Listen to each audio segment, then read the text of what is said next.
Okay, sinisilip ko dito. Naka-fix bias na siya.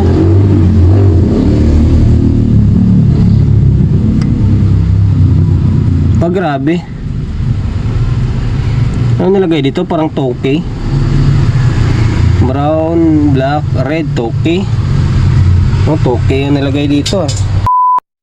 Galing Bacoor, Cavite. Ayan o, pangalan ni Sir Manny. Ayan o, Sir Manny Ugayon ng Bacoor, Cavite. Ayan, may sulat pa siya. Solid G Electronics Repair Shop. Okay. Ayan. Bali, Trident na CE7 ulit. May ikot na lang yung buhay natin sa CE7, CE5, LX20, LX10, and then basta yung mga CE series. Ayan. Una-una sa lahat, maraming salamat sa Raso. Kakatiwala mo ng unit po rito sa akin. Ang issue, parang kalimutan ko na yung combo namin. Basta ang deal dito is i-fix bias daw. Tapos kung may slot na dadagdagan na daw. Okay, and the rest, sabay na yung mga dapat gawin dito. Okay? Ipa-plugin ko muna. Pamising lang mo sa nilibatan mo na kasi. Okay. So ngayon guys, bali eto na. Naka-plug in na yun doon. I-valve muna tayo para in case na may problema ay hindi siya ganun ka lala. Ito, on natin itong valve natin. Naka-on na pala siya. Okay, take 2. Okay na ko yan. Ayan ang problema ngayon. Umiilaw lahat eh. Umiilaw lahat ng protect clip. Hindi maganda yan pag ganyan. Dalawang channel pa talaga. Okay. Ayan ang issue niya. Naka-protect and then naka-clip, naka-steady. So ngayon tanggalin ko muna itong takip para mas masilip natin yung pinakalaman loob niya. Tatanggal ko na yung takip. And then eto, bumungad sa atin. Hindi na tayo magpahaging portion kasi lagi naman tayo gumagawa ng video ng CE7. Kabisado na naman ng mga manonood natin ito. Eto, upon checking, visual check. Putok yung fuse nito. Putok yung fuse dito. Parang dito, ganun din. Akala ko, kan lang yung issue. Mga umiinit lang. Okay, sinisilip ko dito. Naka-fix bias na siya.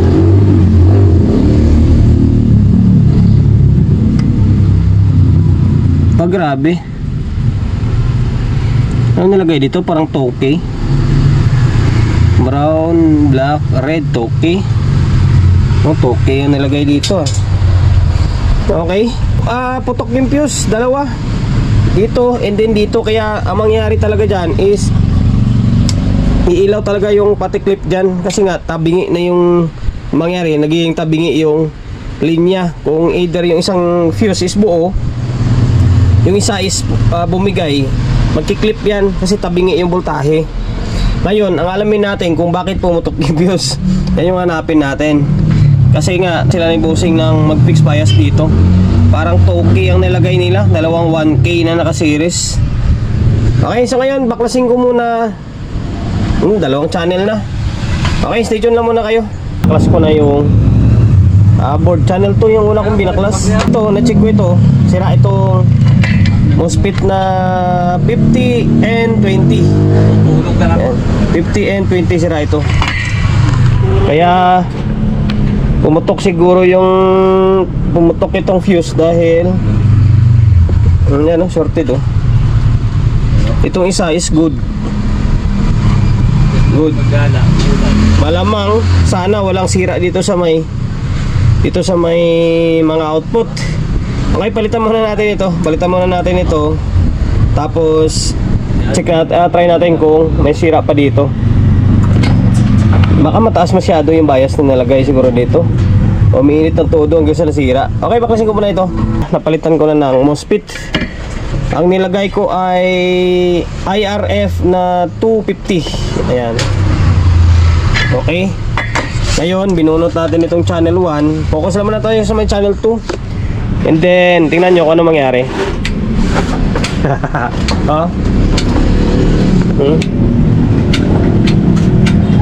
Okay, ibig sabihin yan, may problema pa yung output. May sira na output yan kapag ganyang sistema. Kasi itong MOSFET natin is 1 pair lang naman to eh, isang pares lang.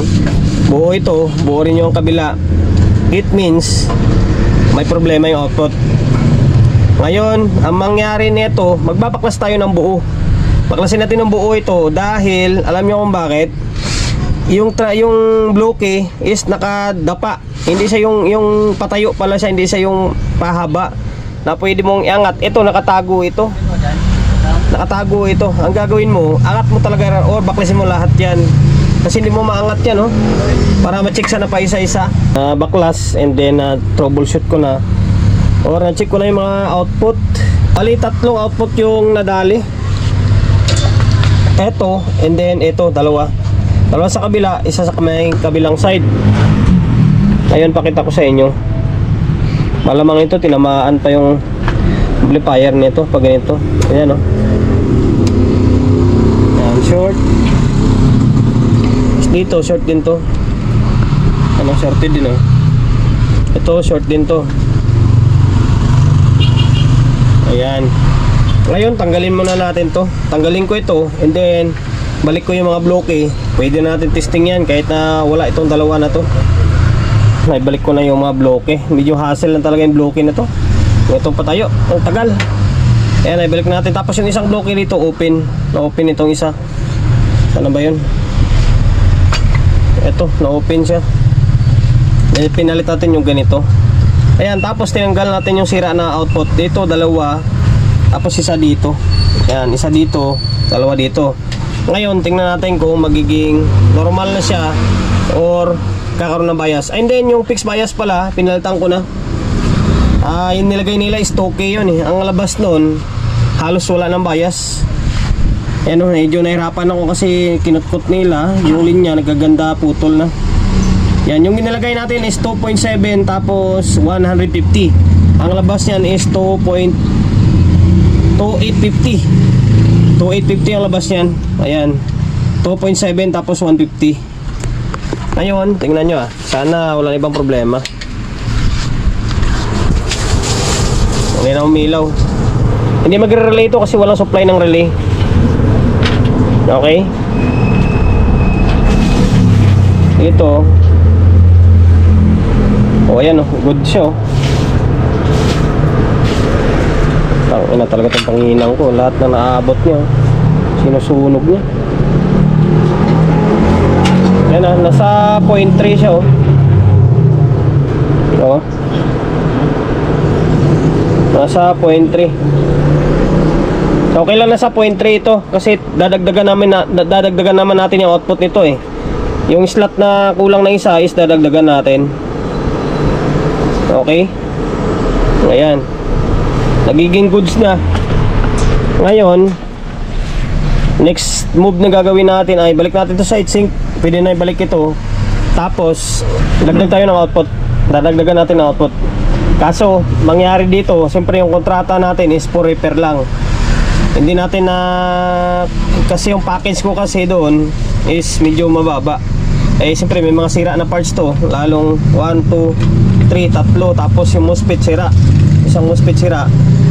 Dagdag pa natin yung kabilang channel, sigurado may sira din yan. Ay charge na lang natin kay sir, usap na lang kami nito. Okay, ngayon babalik ko muna sa heatsink ito. Imbis na mapapabilis sana yung trabaho ko dahil hindi na sana ako magbabaklas ng board. Kaya nagtrabaho akong tamad daw kanina, pinamputol ko lang yung paa ng transistor. Ang nangyari, magbabaklas pa rin ako. Yung sira lang pala ng output is ito lang, dalawa. Ito, doon pala ako nag-check sa taas na dapat dito sa may paa ng transistor na sabi ko kanina, check ko na to, bakit nasira lahat. Pasensya na, tao lang din tayo, nagkakamali tayo. Ang sira lang is yung ito lang, dalawa lang, magkapares lang dito and then dito. Yung the rest yan is buo pala, buo yun ha. Nulit ko, pasensya na, nagkamali tayo. Ito lang yung sira pala, dito and then dito. Yung the rest dyan is buo. Ngayon, balik tayo dito sa may, sabi kong imbis na natornilyo ko na lahat, nagbaklas pa ako kasi nga, nung binaklas ko yung fix nila dito, wala na. Tingnan mo kung gaano kalaki yung butas. Tingnan nyo kung gaano kalaki ng butas, oh. Nawasak. Kahit dito nga, nahirapan din ako dito eh. Pambira na. Ito sa mga may-ari ng unit, kung maaari wag nyo naman pagpraktisan yung unit nyo bago dalhin sa may technician, kasi imbis na kunti lang yung sira, lalong lalaki yung babayaran nyo sa may mga technician, di ba? Kung hindi man may-ari ang gumawa ito, kung ibang technician man, make sure na once na tinanggal nyo or i-repair nyo, kaya nyong gampanan, hindi yung bugbugin muna bago dalhin sa ibang technician. Wala na. Kaya siguro nagaganda sira itong mga unit na to. Tapos maling-mali yung trimmer na nilagay, yung bias na nilagay nila. Toki ito. Toki. Okay, laki na ng butas. Kaya need kong, kasi nung ninghinang ko na siya, ayaw na matanggal. Tsaka wala na talaga siya. Wasak talaga. Wala na yung mga linya niya. Pambira na yan. Ngayon, i-fix ko muna ito. Iayos ko yung linya niya. Tapos balik natin yung board. Inulit ko guys, ito lang yung sira niya. Ito. And then ito. Kaya tingnan mo, bago yung hinang. And the rest dyan is buo. Okay? Para umiksi yung video natin na mahaba. Ayan o, ginawa natin. 2.7 tsaka 150 pa rin yan. Katulad din sa may isa. And then kompleto na ito. Ayan. Kompleto na. Kasi pasensya na sa pwesto natin, busy kami dito. Ayan, nanday Soto, gumagawa ang TV. Ito si pare, yung DIY na amplifier. Okay. Ayan, pwesto ko na ito. Okay naman na ito, nasukat ko na ito. Okay naman na. Normal na may bias, pwesto ko na lang muna. Makikita nyo, kompleto na yan. 1, 2, 3, 4, 5, 6, 7, 8. 1, 2, 3, 4, 5, 6, 7, 8. Okay.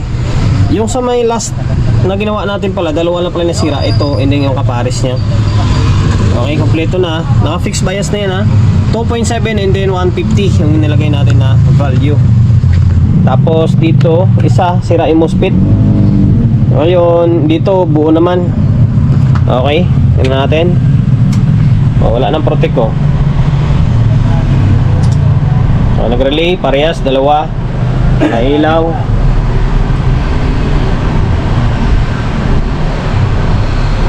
Tagal yung delay niya. Yan, okay na. Ngayon, dito, nasa 0.3 lang siya. Nasa 0.3 lang. Okay, working na. Dito, same lang din, same lang. Okay. Yan lang. Yun lang yung dali. Ang layo kasi ng value na nilagay nila. Toki lang yung labas nila. Ang nangyari dun, parang halos zero bias na. And then, di ko lang alam kung ano yung pinaka-cost no, kung bakit nasira yung mga output and then yung MOSFET. Okay, maglalagay tayo ng speaker and then audio source para malaman natin kung may iba pang problema. Sana wala na ibang problema. Naglagay na ako ng speaker and then audio source natin. Naka-stereo mode tayo. Okay?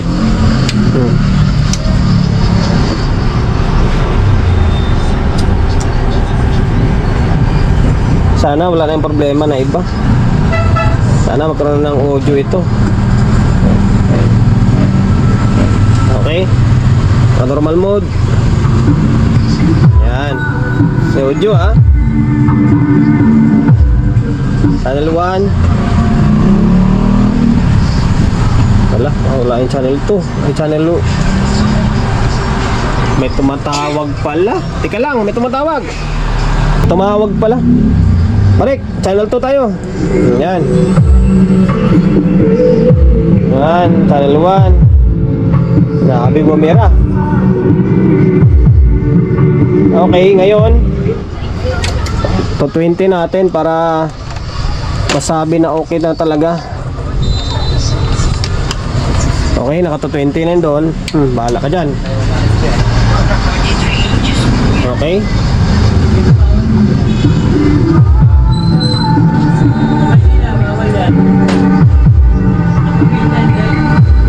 Ayan, okay na.